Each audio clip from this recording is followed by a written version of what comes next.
I've been in for a while. I left my passport at home, which never happens, and then I had to go back and get it.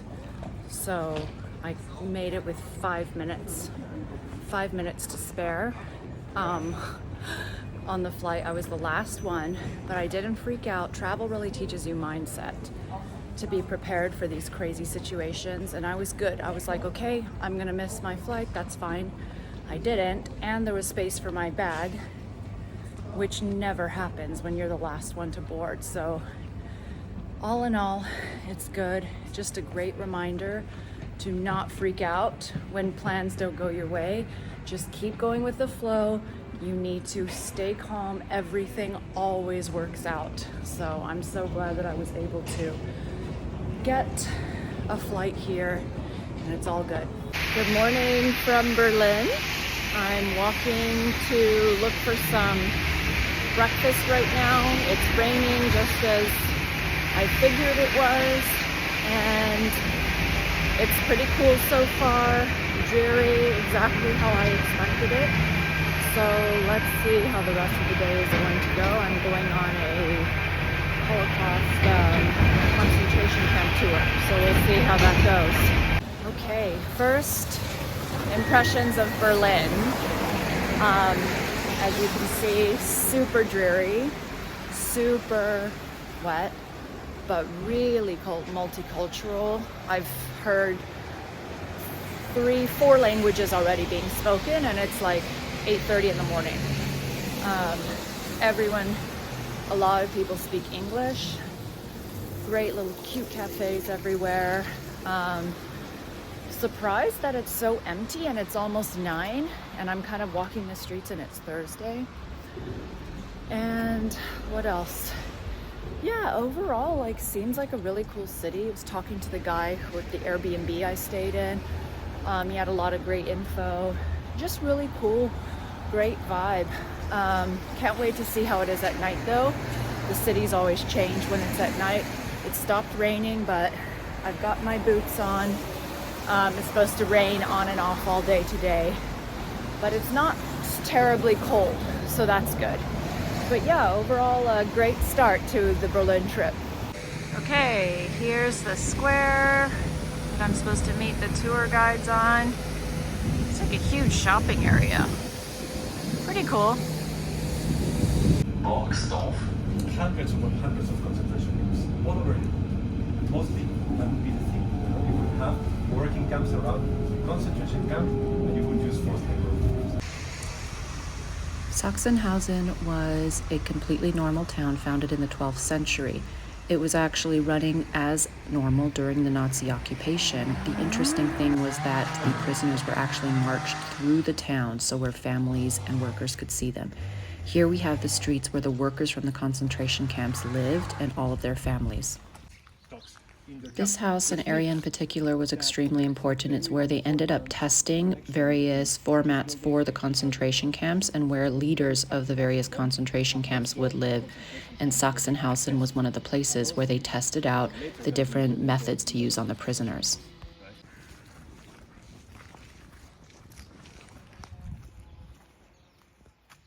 Sachsenhausen, here we go.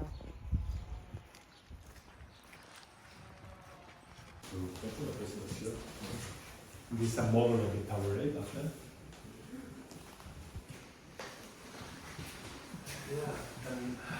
Most importantly here, basically this is the cabin I told you about. From here you can see this there will be actually one more, like one more cabin over there where the machine gun used to be, and that is this object. Anti-fascist part of freedom of the European. This building is Here we have an actual layout of a building in the concentration camp where all the prisoners live, sometimes housing up to 500 people squished in this tiny building.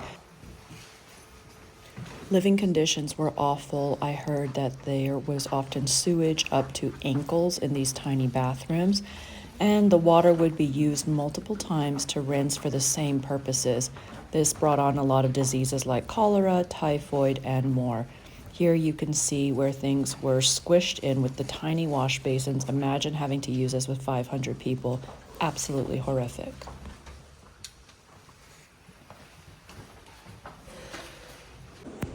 The pieces that you see here are all pieces of fabric, of clothing, shoes, and more taken from all of the concentration camp prisoners. They were actually burned or left in piles or buried. This was all dug up and preserved so you could see all the many fragments of the things that the people owned before it was taken from them. These are the markings of where the barracks used to be and the watchtower. This is really crazy. So there's watchtowers on either side and the barracks around. Most of the barracks have been destroyed. This is the prison house where they house the most notorious prisoners in the camp. And by notorious, I mean either prominent political figures, religious leaders, or writers, thought thinkers, anyone who questioned the Nazi authority. These two rods were torture devices where prisoners were hung by their arms for days on end. And while, yes, they had their own rooms, there were often multiple prisoners stuffed in the same rooms, and they were tortured for days on end. So this was absolutely not an upgrade from the barracks and the concentration camps in any way. This prisoner house was surprisingly well preserved, and there were photos of the famous people who lived in the various cells, and most likely all of them who had died. Pretty much if you made it here, you were definitely not getting out and you were dying at some point. This is the underground of the concentration camp hospital where they would pile bodies 5 or 6 feet high and store the bodies here. It was cooler, and then they would bring them out to be cremated. These are photos of the operating tables in the hospital, which, as you know, was not meant to help the prisoners, but they were used as medical experiments during their time in the concentration camp. Oh, yeah. No, they had 2 stops to make, right? One. Good morning from Berlin. So I did the concentration camp yesterday. It was a lot. That was really hard to see and to witness. So now I'm just walking to a cafe. It's the next day. I'm gonna do another walking tour, and I'm walking to a cafe and then do some work, and then we'll see how it goes. Well, on my way to the Berlin Wall, I stumbled on this beautiful cemetery. Oh my gosh. This one is really pretty.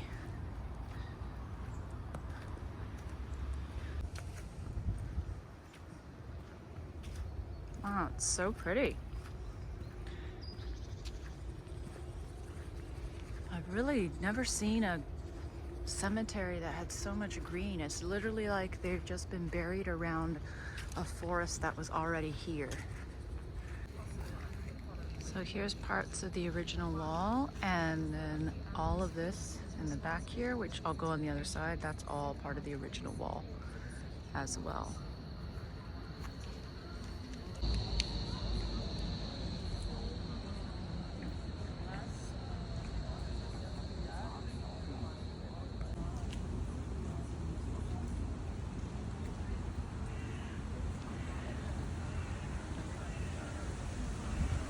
I'm on the inner part of the wall. So they made the wall, and then there was the inner part where all the bombs and the guards were, and then the next wall was over there. So they had to completely move a cemetery and all the graves in order to make room for this wall in the inner wall, which is so fucked up. But that's the cemetery that I walked through earlier. So that cemetery that I found actually plays a huge part in this history because it was taken in order to build this wall right here. And then when the wall came down, they returned that area to the cemetery, but then the cemetery obviously made it into a memorial. So here's the wall. This is literally the original wall part, and it's separating. I'm on the east side right now. I was on the west side before. So yeah, this is just such a crazy part of history. I mean, Germany's history is so intense. USA too, but you know, the concentration camps, the wall, like so many deaths. So now I'm gonna walk around to the inside of the wall.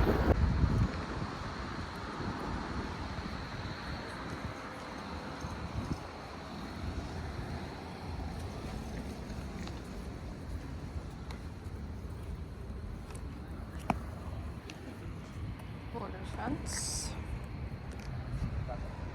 and the wall.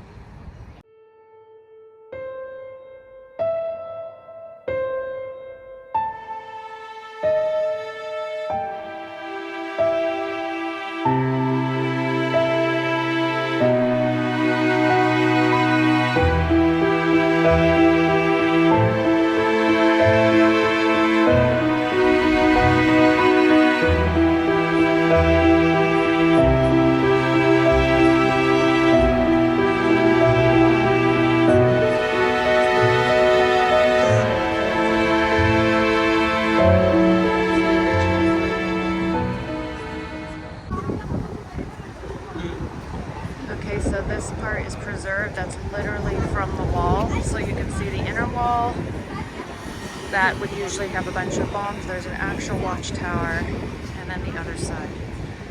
That is wild. Right there. And then the wall would continue all the way down. Wow, that was so cool to see the wall. So here's the other part of the cemetery, which was totally destroyed so that they could build the wall. They literally ripped up an entire part of the cemetery. You can see in the video from the watchtower, like where the cemetery ends. So crazy. So I'm gonna see what else there is to do. I'm actually gonna go back and change and put my raincoat on because it started raining a little, even though it wasn't supposed to today. And then see what else there is to do here. All right, I'm walking to go do another tour. I changed into my rain jacket because it's just raining on and off. It's like a half-hour walk, but Berlin is so cool. There's so much stuff I haven't seen, so I'm just enjoying the walk there. I'll see what cool stuff is on the way. But yeah, this is overall pretty nice, getting all my tours in before nighttime. I have made it to the river, and I'm about to cross and go that way.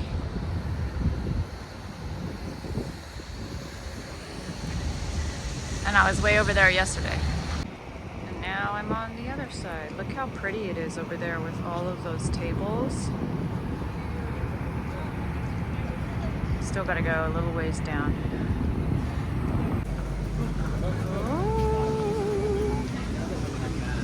And Brandenburg. I haven't been filming any of my food. This is the first time because I just eat everything right away.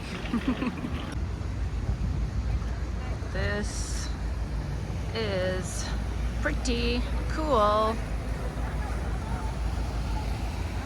Look at all these boats going down the canal. Wow. I don't know what these buildings are, but they're pretty cool. And I think that's a museum that I would like to go to. Is Matt, and as we've kind of been talking about, if you can't tell from my accent, Just walked through the big, huge gate. I'm pretty sure that was like a part that they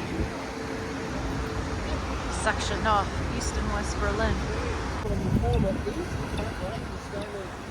Brian Wall would have been the centre of the judgment, and had we have made that same walk that we did just now.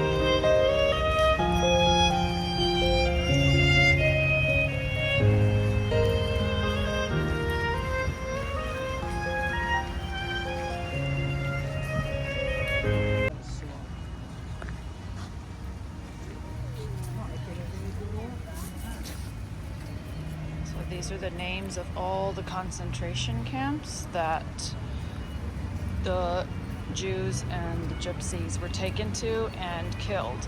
It's all along the side, and this is the memorial. And every day a member of German political parties put fresh flowers on there. Gusan.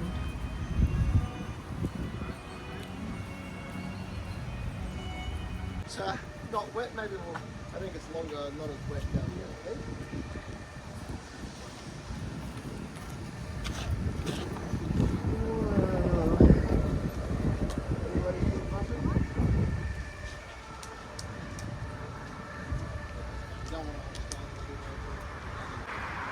Okay, so this is the Soviet memorial that the Germans promised they would maintain and they wouldn't destroy. And this is one of the tanks that came into the city when Berlin was liberated from the Nazi Party. Okay, so this is the memorial made in 2005 to commemorate all the murdered Jews. Now, people don't really know the significance of it, so it's kind of left up to interpretation. But I'm curious why these ones in the middle are higher, some are higher, then it goes lower. So, where's the middle? This is very interesting. So if you go down here, there's no markings. This is like an up and down pathway. There's literally no markings and there's lights on the floor. So go around. Yeah, you're just covered in these really tall brick areas. Okay, now I'm coming out the other side.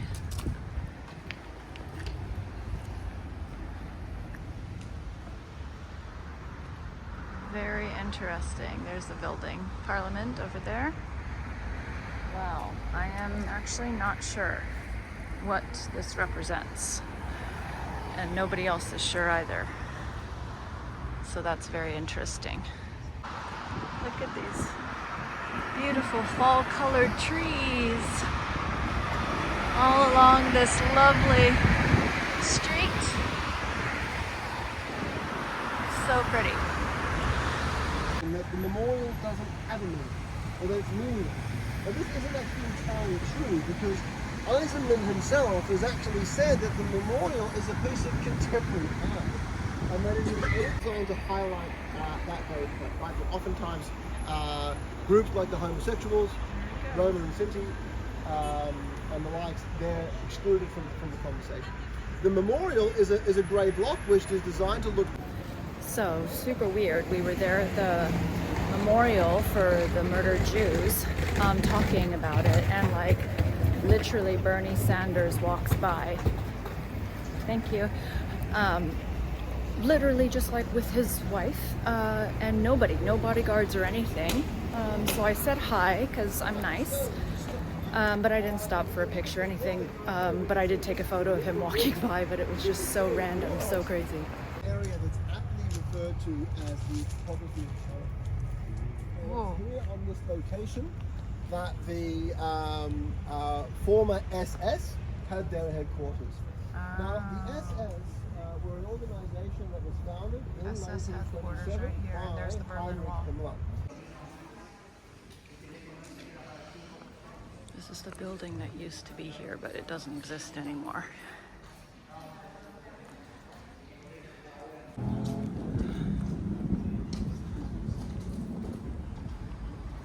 These are the underground bunker remains of the SS, and the Berlin Wall is above.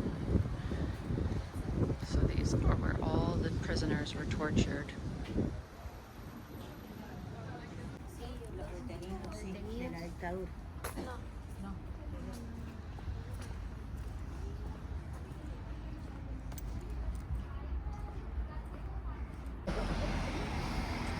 As we go past the building, Original a really good look at German Air Force building. That's crazy. Except to attend military meetings in the undamaged building to the right of Charleston, which is right behind us, or to walk his dog Blondie, which was a German Shepherd here on the grounds. Hitler made his final journey to the surface, at least this time alive, on the 20th of April 1945, which coincided with his 56th birthday. This was the last time he ever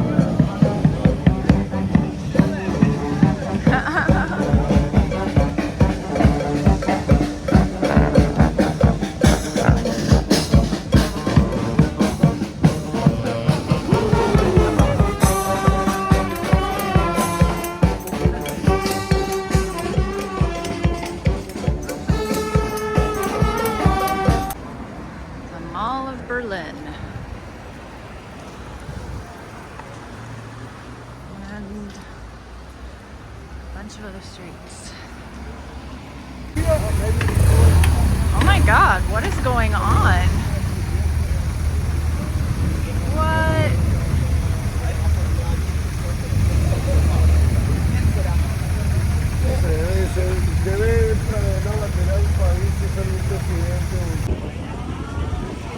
Presidente de Peru? Peru. Peru president visiting the wall. Okay, oh my God, what an interesting day. So I'm back at the Berlin Wall that I was at earlier today because it's really close to where I'm staying.